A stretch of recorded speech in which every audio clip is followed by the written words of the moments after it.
তুমি কি আমার ফ্রেন্ড লাগো নাকি বয়ফ্রেন্ড লাগো যে তোমার ফোন রিসিভ করতে হবে, তোমার টেক্সটে রিপ্লাই দিতে হবে? মানে আমি কি তোমার ফ্রেন্ডও না? কেন, আমি কি কখনো তোমাকে বলছি তুমি আমার ফ্রেন্ড?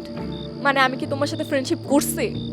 দেখো, আমি তোমাকে ওই দিনই বলে দিয়েছি, আমাকে স্পেস দাও, আমি আমার নিয়মে চলি। আমার তখন তোমার সাথে চলতে ভালো লাগছে তাই আমি চলছি, এখন ভালো লাগছে না তাই আমি চলতেছি না। আবার ভালো লাগলে আমি চলবো, কিন্তু খবরদার তুমি এভাবে আমার সামনে এসে সিন ক্রিয়েট করবা না।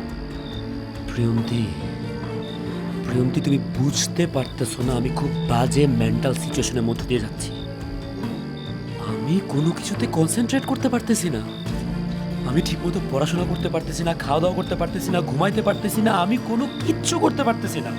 আমার পুরোটা দুনিয়া আটকে আছে জাস্ট তোমার জন্য।